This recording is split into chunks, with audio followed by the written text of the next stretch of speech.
está por comenzar. Únete al círculo. Soy Alan Eduardo y esta noche te doy la bienvenida. Oficiaremos la celebración como se debe. Toma asiento porque el sábado está por comenzar y todos hemos de adorar al macho cabrío. Es lo que hacemos aquí en el Aquelarre.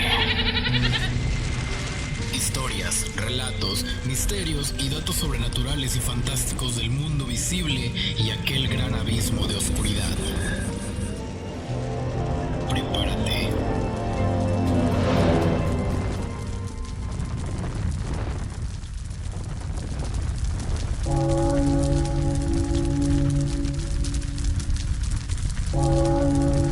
El especial de la Misa Negra ha comenzado.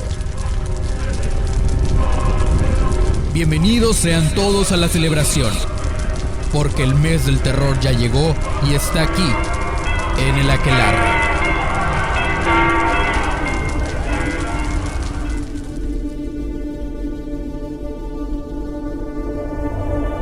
¡Hey! ¿Qué tal? Muy buenas noches, sean bienvenidos al Círculo.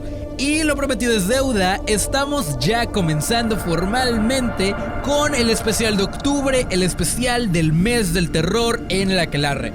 Por fin llegó este mes que tanto estaba esperando para poder compartir con ustedes ciertos temas especiales de mi selección que tengo por ahí guardaditos, guiño guiño, para todos ustedes. Y como ya escucharon, el especial de este año, nuestro primer especial, que espero sean muchos, lleva por nombre el especial de la Misa Negra. ¿Por qué?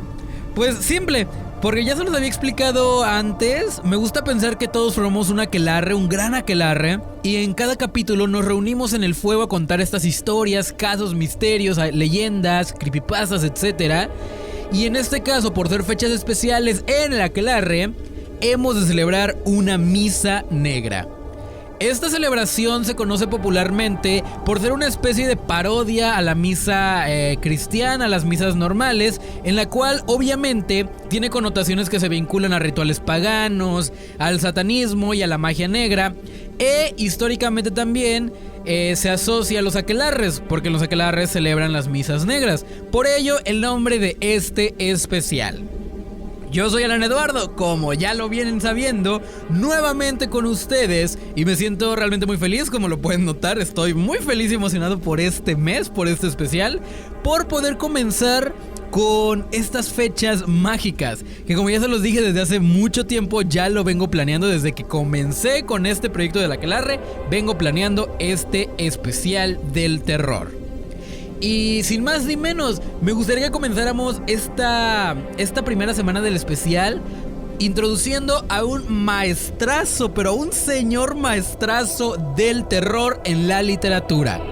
Pero antes, déjenme les explico la dinámica de este pequeño especial, porque tiene una dinámica. Esta primera semana estará dedicada a un solo tema, el cual ya se les será revelado. La siguiente semana habrá igual una sola línea temática. De esta forma y a mera celebración tendremos 3 episodios por semana. Así es, estamos rompiendo todas las reglas en el Aquelarre. 3 episodios por semana. También por este mes, ojo, escuchen bien, solo por este mes tendremos un pequeño cambio en el horario. En octubre, los programas serán transmitidos los viernes, sábados y domingos en las mismas horas, de 10 de la noche a 11 de la noche. Solamente vamos a cambiar los días para que podamos celebrar el especial corrido, ¿saben? El episodio 1 de la semana 1, el viernes, el 2 el sábado y el 3 el domingo. Y así nos vamos hasta la siguiente semana, viernes, sábado y domingo, nuevamente con este especial, para que tengamos, haciendo cuentas, son 12 programas los que van a conformar este especial del terror. Así que no se lo pierdan, por favor, porque estos programas van a ser muy especiales. Pero no se las hago muy larga y solo les digo que esperen temas algo fuertes, sobre todo en la tercera semana y en la cuarta, y uno que otro curioso y entretenido. Ahora guardemos silencio, que la misa está por comenzar.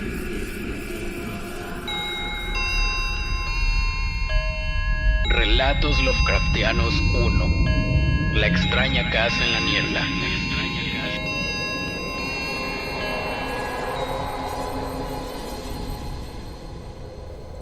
Gente, para abrir este especial de terror, esta semana estaremos estrenando con nada más ni nada menos que con un maestrazo del terror. Y no hay mejor forma de comenzar este especial que con unos de cuantos relatos que tiene este hombre. Claro que no hablo sino del grande H.P. Lovecraft.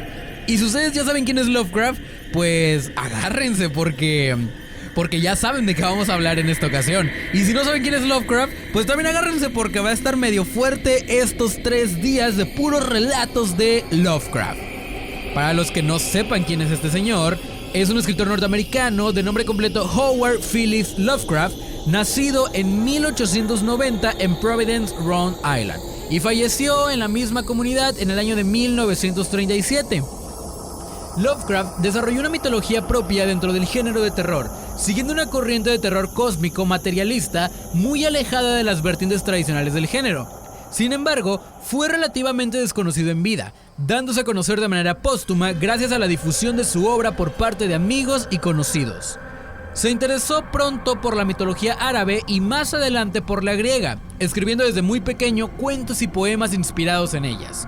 Su abuelo, que se hizo cargo de su educación tras la muerte de su padre, le introdujo en las historias góticas de terror, una gran influencia.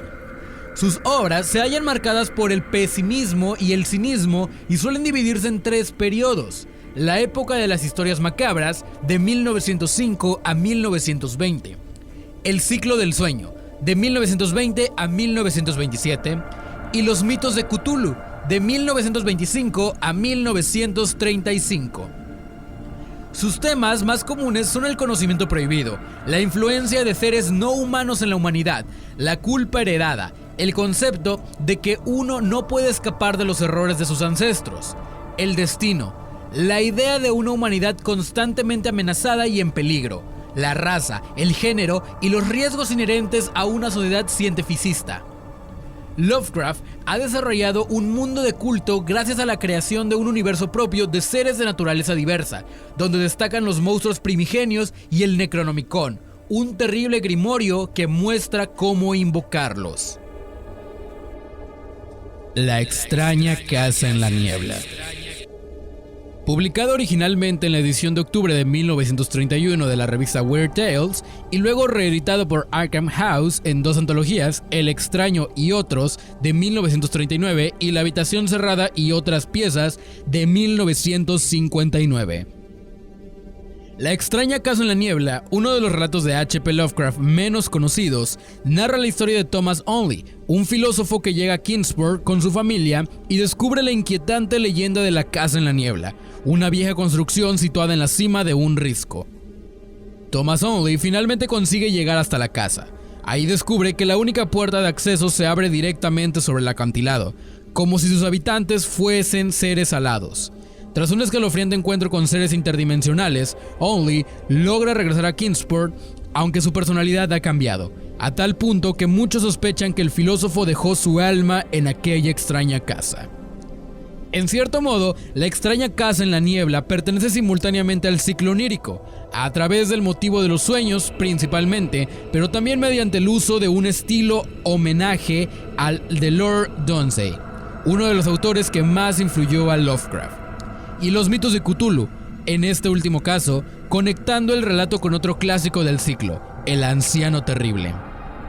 De hecho, el propio anciano aparece en la extraña casa en la niebla y nos permite conocer algo más sobre los inquietantes secretos que rodean aquella construcción. Si bien es cierto que en la extraña casa en la niebla abundan las referencias a los dioses de los mitos griegos y los mitos celtas, estos existen simultáneamente con los dioses de los mitos de Cthulhu, sobre todo los antiguos, en las creencias y supersticiones de la gente de Kingsport.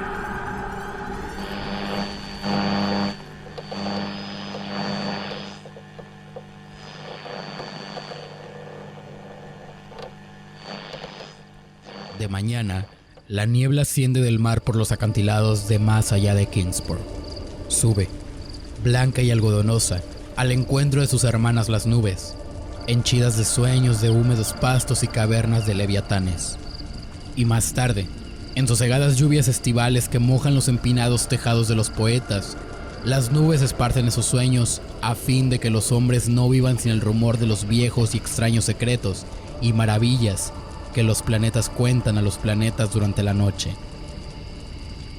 Cuando los relatos acuden en tropel a las grutas de los tritones y las caracolas de las ciudades invadidas por las algas emiten aires insensatos aprendidos a los dioses anteriores, entonces las grandes brumas ansiosas se espesan en el cielo cargado de saber, y los ojos que miran el océano desde lo alto de las rocas tan solo ven una mística blancura, como si el borde del acantilado fuese el límite de toda la tierra, y las campanas solemnes en las boyas tañacen libremente en el éter irreal.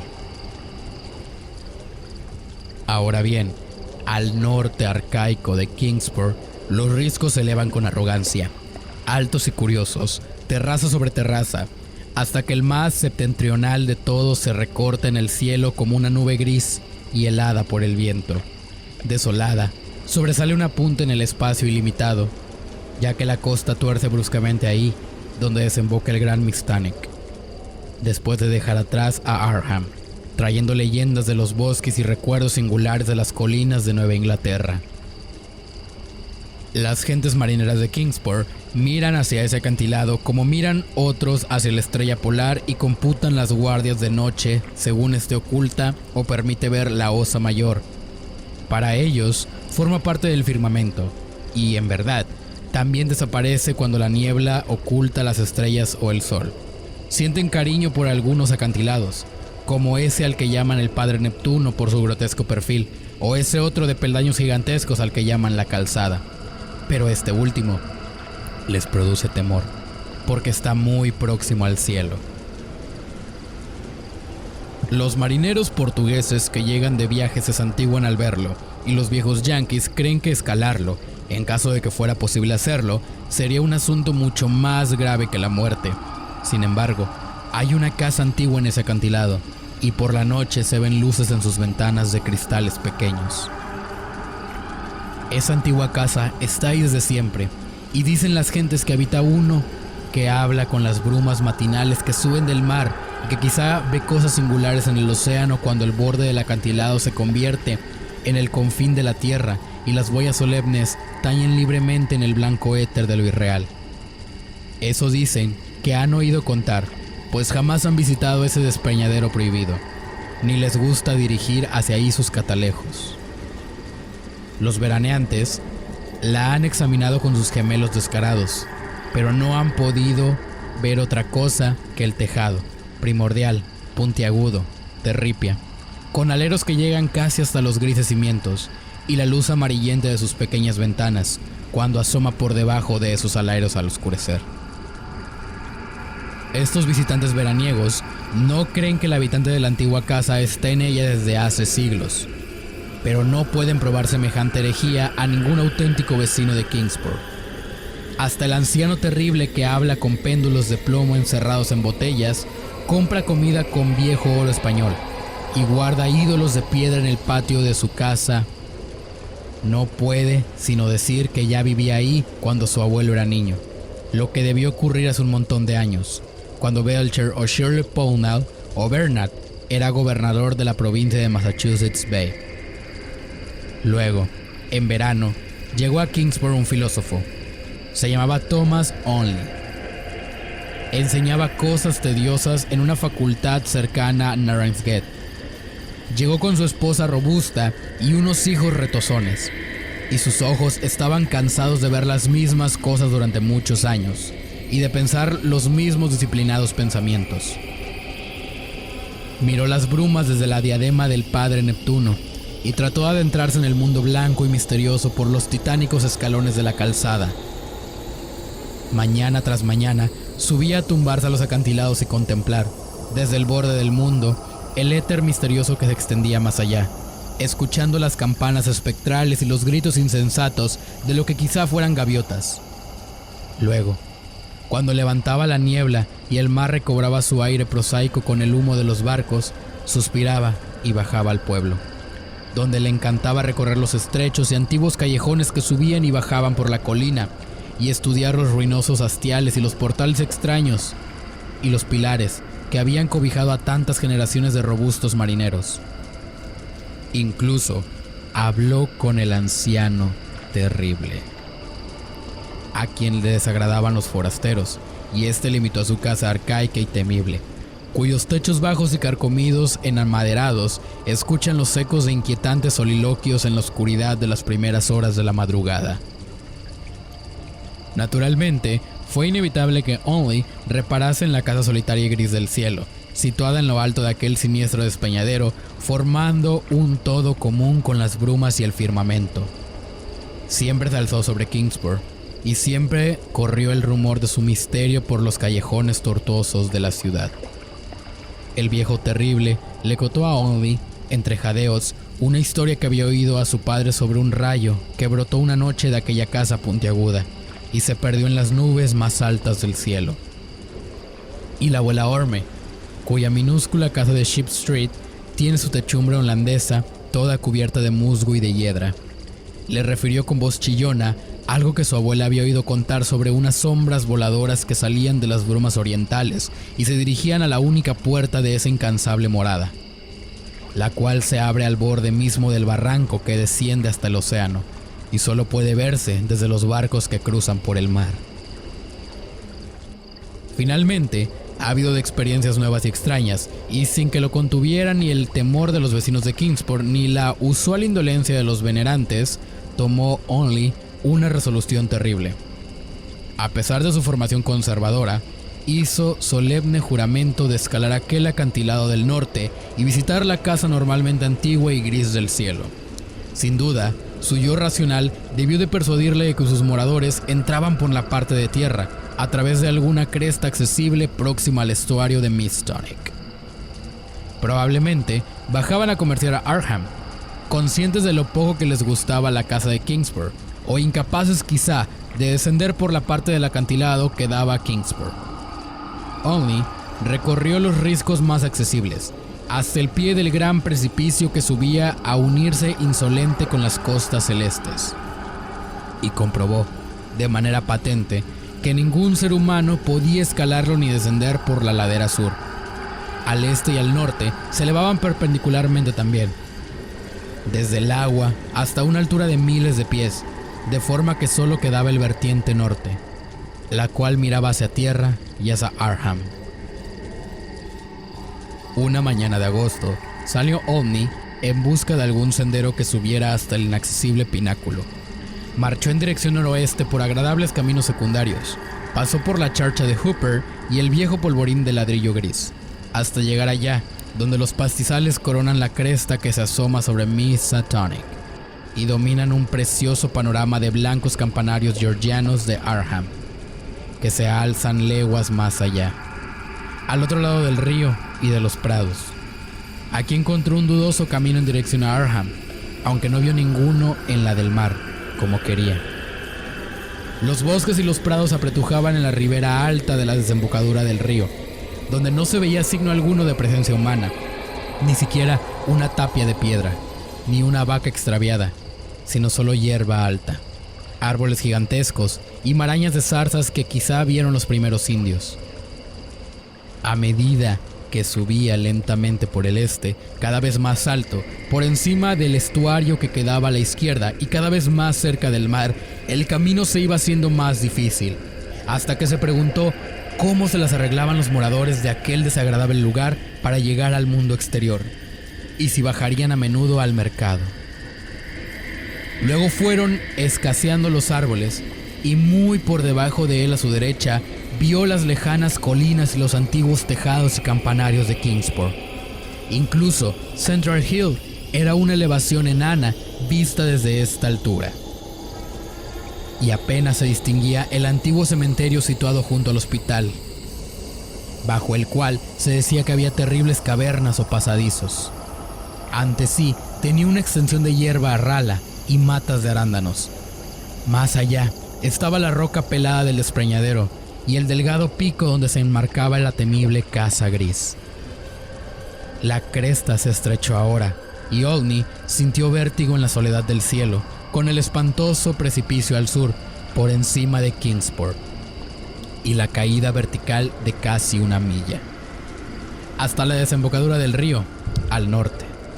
De repente, descubrió ante sí una zanja de unos 10 pies de profundidad, de forma que tuvo que colgarse de las manos en su interior, dejarse caer por su suelo inclinado y después arrastrarse peligrosamente pendiente arriba hacia un desfiladero natural que había en la pared opuesta. Este era, pues, el camino que los habitantes de la insituada casa recorrían entre la tierra y el cielo. Cuando salió de la zanja, se estaba formando una bruma matinal, pero vio claramente la casa limpia y orgullosa allá adelante. Sus paredes eran grises como la roca y su elevado pico se alzaba osadamente contra la blancura lechosa de los vapores marinos. Y descubrió que no había puerta en la fachada que miraba hacia la tierra, sino solo un par de ventáculos sucios y enrejados, de cristales redondos. A todo su alrededor no había más que nubes y caos, y no se distinguía nada por debajo de la blancura del espacio ilimitado. Estaba solo en el cielo, con esta casa extraña e inquietante, y al rodearla precavidamente en dirección hacia la parte delantera y ver que no se podía llegar a su única puerta salvo por el éter vacío, sintió un claro terror que la altura no acababa de explicar enteramente. Y era muy extraño que todavía existieran tablas carcomidas que formaban la techumbre y que los deshechos ladrillos formaran aún la chimenea. Cuando espesó la niebla, Olney reptó de una ventana a otra, por las fachadas norte, oeste y sur, tratando de abrirlas, pero todas estaban cerradas. Se sintió vagamente aliviado al comprobarlo, porque cuanto más miraba la casa, menos deseos tenía de entrar. Entonces, un ruido le hizo detenerse. Oyó un chirrido de cerradura, el ruido de un cerrojo al descorrerse y un gemido largo como si abriesen lentamente una pesada puerta. Sonó en la parte que daba al océano, la que él no podía ver, donde la estrecha puerta se abría al vacío, en el cielo brumoso, a miles de pies por encima de las olas. A continuación, sonaron unas pisadas graves, pausadas, en el interior de la casa, y Olney oyó que abrían las ventanas, primero las que daban al norte, que era el lado opuesto a donde estaba él ahora, después la del oeste, al otro lado de la esquina. A continuación, abrían las del sur, bajo los grandes aleros del lado donde él se encontraba, y hay que decir que se sentía más que incómodo, pensando que tenía la detestable casa a un lado y al otro el vacío. Cuando le llegó el ruido de las ventanas más próximas, se deslizó otra vez hacia la fachada de poniente, aplastándose contra el muro junto a las que ahora estaban abiertas. Era evidente que el propietario había llegado a casa, pero no había llegado por tierra, ni en globo, ni en ninguna aeronave imaginable. Volvieron a sonar pasos, y Olney se escurrió a la cara norte, pero antes de haber conseguido ocultarse, una voz le llamó suavemente, y comprendió que debía enfrentarse con su anfitrión. Asomado a la ventana oeste, vio un rostro con una gran barba negra y ojos fosforescentes, que reflejaban la huella de visiones inauditas. Pero su voz era afable y tenía una calidad singularmente antigua, de forma que Olney no sintió temor alguno cuando una mano morena le ayudó a subir el alféizar y a saltar en el interior de la baja habitación revestida de oscuro roble y con un mobiliario estilo Tudor. El hombre vestía ropas antiguas y le envolvía un halo indefinible de sabiduría marinera y ensueño sobre altos galeones. Olney no recuerda mucho de los prodigiosos datos que le contó, ni siquiera quién era, pero dice que era extraño y afable y poseía la magia de insondables vacíos de espacio y tiempo. La pequeña habitación parecía verde, a causa de la luz acuosa que la iluminaba, y Olney vio que las ventanas distantes daban al este no estaban abiertas, sino cerradas al brumoso éter con cristales gruesos con fondos de viejas botellas. El barbado anfitrión parecía joven, aunque miraba con ojos impregnados de antiguos misterios, y por los relatos de hechos antiguos y prodigiosos que contaba, podría inferirse que tenía razón. La gente tenía razón, la gente del pueblo, al decir que comulgaba con las brumas del mar y las nubes del cielo antes de que hubiese un pueblo que contemplara su taciturna mirada desde la llanura de abajo.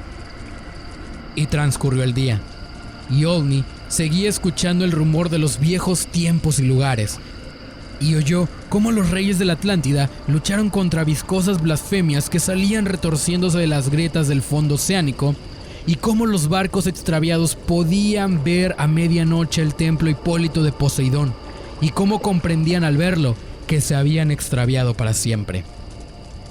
El anfitrión rememoró los tiempos de los titanes, pero se mostró reservado al hablar de la era oscura y primera, del caos que precedió a los dioses e incluso el nacimiento de los anteriores, cuando los otros dioses iban a danzar a la cima de Henkenscla, situado en el desierto pedregoso de la próxima a Ultar, más allá del río Sky. Al llegar a este punto, llamaron a la puerta, aquella antigua puerta de roble tachonada de clavos frente a la cual solo existía un abismo de nube blanca. Olney alzó la mirada con temor, pero el hombre barbado le hizo una seña para que permaneciese en silencio. Acudió a la puerta de puntillas y se asomó por una mirilla muy pequeña. No le agradó lo que vio, de modo que se llevó un dedo a la boca y corrió con sigilo a cerrar las ventanas antes de regresar a su antigua butaca junto a su invitado. Entonces Olney vio recortarse sucesivamente contra los rectángulos translúcidos de cada una de las pequeñas ventanas, conforme el visitante daba vuelta en torno a la casa antes de marcharse, una silueta negra y extraña, y se alegró de que su anfitrión no contestara a esas llamadas, porque hay extraños seres en el gran abismo, y el buscador de sueños debe tener cuidado de no despertar ni encontrar a los que no le conviene. Después empezaron a congregarse las sombras. Primero, unas sombras pequeñas, furtivas, bajo la mesa. Luego, las más atrevidas por los rincones recubiertos de madera. Y el hombre barbado hizo enigmáticos gestos de oración y encendió altas velas hinchadas en extraños candelabros de latón. De cuando en cuando miraba hacia la puerta como si esperase a alguien. Finalmente, unos golpecitos singulares parecieron contestar su mirada, sin duda reproduciendo algún código secreto y antiguo.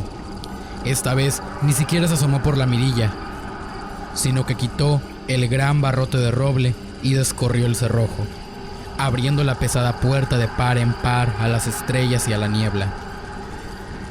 Y entonces, al son de oscuras armonías, entraron flotando en la estancia todos los sueños y recuerdos de los dioses poderosos de la tierra, y unas llamas doradas jugaron con cabelleras de algas, y Olney les rindió homenaje deslumbrado. Allí estaba Neptuno con su tridente, y los bulliciosos tritones, y las fantásticas nereidas, y los lomos de delfines iban una enorme concha dentada en la que viajaba la figura pavorosa y gris Neodens, señor del gran abismo. Y las caracolas de los tritones emitían espectrales mugidos, y las nereidas producían extraños ruidos golpeando grotescas conchas resonantes de desconocidos moradores de las negras cavernas marinas. A continuación, el venerable Nodnes tendió una mano arrugada y ayudó a Olney y a su anfitrión a subir a su concha gigantesca, al tiempo que las conchas y los gongos prorrumpían en un clamor tremendo y espantoso, y el fabuloso cortejo salió al éter ilimitado, y los gritos y el estrépito se perdieron en los ecos de los truenos. Toda la noche estuvieron los de Kingsport observando el altísimo acantilado, cuando la tormenta y las brumas se abrían transitoriamente, y cuando, hacia las primeras horas de la madrugada, se apagaron las luces débiles de las ventanas. Hablaron en voz baja de temores y desastres, y los hijos y la robusta esposa de Olney rezaron al dios amable de los anabaptistas y confiaron en que el viajero pidiera prestados paraguas y chanclos si no cesaba la lluvia por la mañana. Luego, surgió goteante el amanecer envuelto en brumas marinas, y las boñas tañeron solemnes en los vórtices del blanco éter. Y a mediodía, los cuerpos mágicos de unos duendes sonaron por encima del océano, mientras Olney descendía de los acantilados al antiguo Kingsport, seco, con los pies ligeros y una expresión lejana en los ojos. No pudo recordar que había soñado en la casa del anónimo ermitaño, encaramada en el cielo, ni explicar cómo había bajado por aquel despeñadero que no habían podido recorrer otros pies, ni fue capaz de hablar con nadie de estas cosas, excepto con el anciano terrible, quien después murmuró extrañas cosas para su larga y blanca barba, y juró que el hombre que había descendido de aquel despeñadero no era el mismo que había subido, y que en algún lugar, bajo aquel tejado gris y puntiagudo, o en medio de aquella siniestra niebla blanca, se había quedado extraviado el espíritu del que fuera Thomas Olney. Y desde aquel momento, a lo largo de lentos, oscuros años de monotonía y hastío, el filósofo trabajaba y comía y dormía y cumplía sin queja alguna sus deberes de ciudadano. Ya no añoraba la magia de las lejanas colinas, ni suspiraba por secretos que asomaban como verdes arrecifes en un mar insomable. Ya no le producía tristeza la monotonía de sus días, y sus disciplinados pensamientos resultaban suficientes para su imaginación. Su buena esposa es más fuerte cada vez, y sus hijos se hacen mayores, y más prosaicos y prácticos. Pero él no deja de sonreír con orgullo cuando el momento lo requiere. En su mirada no hay sino solo un destello de inquietud, y si alguna vez presta atención, tratando de escuchar solemnes campanas o lejanos cuernos de duendes, es solo de noche, cuando vagan libremente los sueños antiguos. Jamás ha vuelto a visitar Kingsport, porque a su familia le desagradan las casas viejas y raras, y dice que tienen un pésimo alcantarillado. Ahora tienen un precioso chalet en las tierras altas de Bristol, donde no hay elevados riscos y los vecinos son corteses y modernos. Pero en Kingsport corren extraños rumores, y hasta el viejo terrible admite algo que su abuelo no contó, porque ahora, cuando el viento sopla tumultuoso del norte azotando la casa elevada que se funde con el firmamento, se rompe al fin ese silencio siniestro y omnioso que siempre fue dañino para los campesinos de Kingsport. Y los viejos hablan de voces agradables que oyen cantar allá arriba, y de risas enchinadas, de una alegría más grande que la alegría de la tierra. Y cuentan que al atardecer las pequeñas ventanas se ven más iluminadas que antes. Dicen también que la fiera aurora llega más a menudo al lugar, vistiendo al norte de brillante azul con visiones de lados mundos, mientras el despeñadero y la casa se recortan negros y fantásticos contra singulares centellos. Y que las brumas del amanecer son más espesas, y que los marineros no están tan seguros de qué son todos los tañidos que suenan amortiguados en el mar, que se deban a las boyas solemnes, no lo saben. Lo peor, sin embargo, es que se han secado los viejos temores en los corazones de los jóvenes de Kingsport, más inclinados cada vez a escuchar por la noche los rumores distantes que les atrae el viento del norte. Juran que ningún daño ni dolor puede habitar en esa casa elevada, ya que las nuevas voces llevan alegría y, con ella, un tintineo de risas y música. No saben qué relatos pueden traer las brumas marinas a ese pináculo encantado del norte, pero ansían conocer a alguno de los prodigiosos que llaman a la puerta que da al vacío, cuando las luces aumentan de espesor. Los patriarcas temen que algún día suban uno a uno ese pico inaccesible y averigüen los secretos seculares que se ocultan bajo el puntiagudo tejado que forma parte de las rocas, las estrellas y los antiguos temores de Kingsport.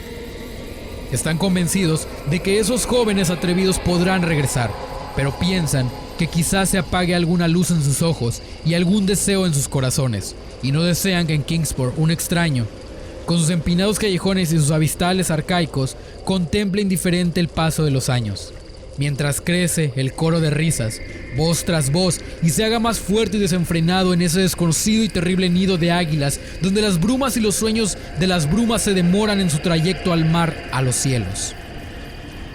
No quieren que las almas de sus jóvenes abandonen los plácidos hogares y las tabernas de techumbre holandesa del viejo Kingsport, ni desean que suenen con fuerza las risas y canciones del elevado y rocoso lugar.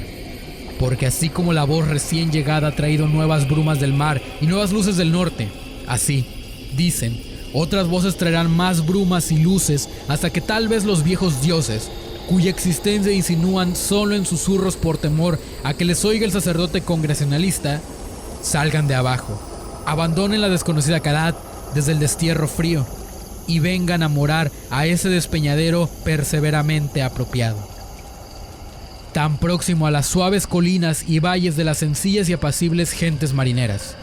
No quieren que esto suceda, pues la gente Sensir, las cosas que no son de esta tierra, son mal recibidas. Y además, el viejo terrible recuerda a menudo lo que Omni le contó sobre la llamada que el morador solitario temía, y la forma negra e inquisitiva que ambos vieron recortarse en la bruma, a través de esas extrañas ventanas traslúcidas en forma de ojo de buey. Todas estas cosas, sin embargo, solo las pueden decir los dioses anteriores. Entretanto, las brumas matinales suben por ese pico vertiginoso y solitario de la vieja casa puntiaguda. Esa casa gris de aeros bajos en las que no se ve a nadie, pero a la que noche tras noche trae furtivas luces mientras el viento del norte habla de extrañas fiestas. Suben desde las profundidades, blancas y algodonosas, a reunirse con sus hermanas las nubes, llenas de ensueños sobre húmedos pastos y cavernas de leviatanes.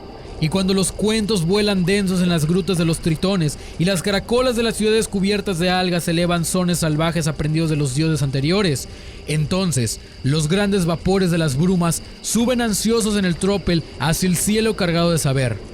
Y Kingsport, refugiándose inquieto en los acantilados menores, bajo el vaporoso centinela de la roca, ven tan solo hacia el océano una mística blancura, como si el borde del acantilado fuese el confín de la tierra, y las solemnes campanas de boyas tañasen libremente en el éter irreal. Gente, ¿qué les pareció el relato? El primer relato Lovecraftiano de este especial del terror. Como ya se les dije, es uno de los relatos menos conocidos de este autor. Sin embargo, es uno de los más interesantes también. Me pareció muy bien empezar con este, y van a notar cierta similitud entre los relatos que escogí para ustedes, el de hoy, el de mañana y el de pasado, porque todos tienen que ver con el mar, todos están relacionados con el mar. Así que vámonos poquito a poquito, van a ir encontrando el hilo que conecta estas tres historias. Entonces, no se despeguen porque Mañana toca el segundo episodio de Relatos Lovecraftianos, aquí en el especial de la Misa Negra, únicamente a través de El Aquelarre, transmitido por La Variega Radio, la mejor radio online en español. Bueno, yo fui Alan Eduardo, me despido de ustedes, nos vemos mañana en el siguiente capítulo para continuar con este especial del mes del terror. Adiós.